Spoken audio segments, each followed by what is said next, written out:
Okay, so this is Tiffany Christensen, and we are trying this third time's a charm. We've recorded this a few times, and it's not working very well for us, so we're hoping this time goes better for us. So the case study that we're over is case number 3, the Rio Grande Medical Center. Like I said, we apologize that the post that was done before that it didn't have access so that you couldn't hear us. So hopefully this time around it will work for us. So we'll go ahead and tell you a little bit about the case. So just to give you a little bit of background about the case, the Rio Grande Medical Center was a 100,000 square foot building that was dedicated to outpatient services. So there was the outpatient clinic and the dialysis center, and the outpatient clinic used about 80 square feet, or 80,000 square feet, excuse me. So that was about 80% of the building, and the dialysis center used the remaining 20%. But the outpatient clinic is actually growing quite rapidly, and they are needing to have more room. And so what they've decided is that the outpatient clinic use the whole building, and for the dialysis center to find a new location. So the new building is 20,000 square feet, which is about the same size that it was before. So they're not really gaining any extra space. But they will have a mortgage loan for the building, which will be about $4 million over the next 20 years. So that annual cost will be about $400,000. So under the current allocations, the dialysis center receives $300,000, and so they're just trying to figure out what's fair and all of those things. And so they are going to be in a new location, which will give a little bit more growth to the outpatient clinic. So the first question it asks, is it fair for the dialysis center to suffer in profitability from the move, even though it had nothing to do with it? And as a group, we discussed this, and we decided that it wasn't fair for the dialysis center to have to take on that entire weight and shoulder all of that cost, because they weren't benefiting as much as the outpatient clinic was, especially because they're going to have this loan for the next 20 years, and it's not going to show any profitability if they take on all of that cost. And so we decided that the outpatient clinic will also have to take on some of that.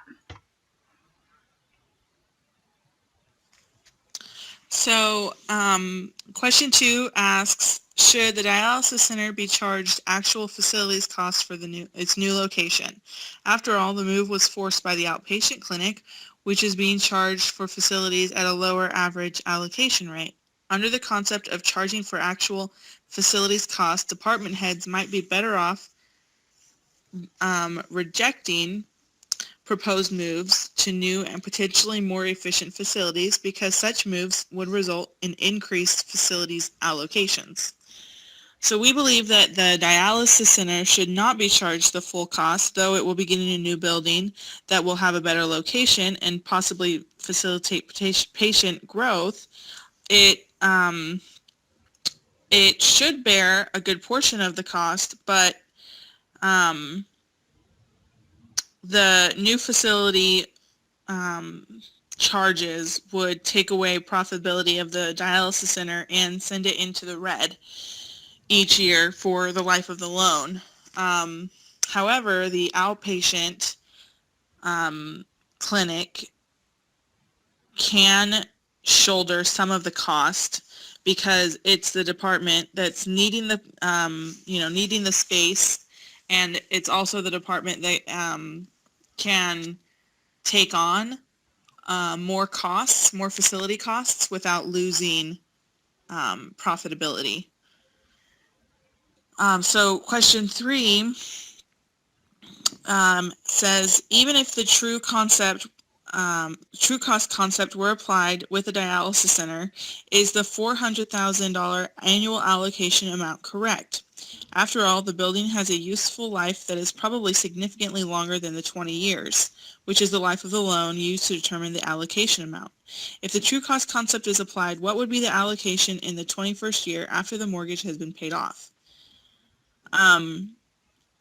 Yes, that amount is correct, but right now the the clinic and the dialysis center are receiving $15 per square foot, which allocates only $300,000 to the dialysis center facilities cost, and that's not enough to cover the um, the loan amount each year, and the dialysis center does not make enough profit either for it to make up the difference, which would send the dialysis center into a loss at the end of each year, which only hurts everyone involved in the dialysis center. So, so the cost is correct, but the allocation amount is wrong. Um, but it can reset after the loan has been paid off in the 21st year of the building life. The allocation would reset to the previous cost of just $15 a square foot, because they no longer have to cover that $400,000 for the mortgage each year. So yes.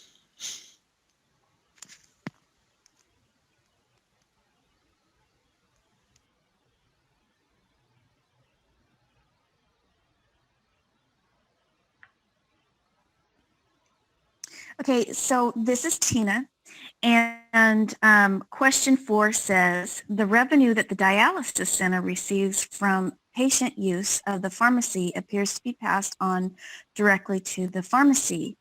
And so basically what's happening with this is that the pharmacy is making about $400,000 on the that's selling to the dialysis center. And they're wondering if that should be included, in the allocation costs. And per the CEO, this he said that we should that we needed to leave the allocation costs alone in the other departments, and that we could divide, as long as it's equal, there could be a reciprocal agreement between the dialysis center and the outpatient clinic as far as the cost allocation goes. So really, according to the CEO, we have to leave that alone, and we can't do that. And so the answer says this revenue should be counted when general overhead allocations are made, but that's a typo. It should not be. So if we could get the next slide. Thanks. And if you will look at the cost allocation, it was really kind of simple to go through. When we went through this, we realized that in the initial allocation, to happen was, the cost, the dialysis center was going to carry all the cost, which is about $5 more per square foot. And that would put them completely in the red. And the dialysis center wasn't making a whole lot of money to begin with. And they weren't quite ready. They were doing fine, but they were not ready to make a move such as this. It was the outpatient clinic that was doing so well and making more profit, and they're the ones that needed that extra square footage. And so we could tell that this wasn't going to feel fair to the department heads of the dialysis center. And they could not carry the full cost and still stay profitable. But if we were to take that extra $5 per square foot and allocate it in alternative allocation 1, if you look at those columns, if we were to give them those full per square foot of extra cost, they could still handle it and it would be fine, but then they wouldn't feel like it would be fair because the dialysis center is getting a new building after all, better location, better parking, lots of perks as far as ability to grow, lots of good things going on here. And we just didn't feel like they would feel like it would be fair if they took cost, all of that extra cost there. So about the only way we could do it in order to keep them both in the black was to give an extra $1 to the dialysis center, because anything more would put them in the red, and then have the outpatient clinic take those other $4, and it still made them profitable, and they were still taking, bearing the cost. They were sharing the cost, and they're both staying in the red. And so that's what we decided. And so the next slide, please. That's our conclusion. We came to the idea that we would just give an extra $1 to the dialysis center and the $4 per square footage to the outpatient. And that way we could do what the CEO asked us to do and leave all of the other departments and their cost allocations alone, and have a reciprocal agreement between the two departments, and that might compromise, would be a compromise and make them both happy with, somewhat happy with going to be allocated. Thank you.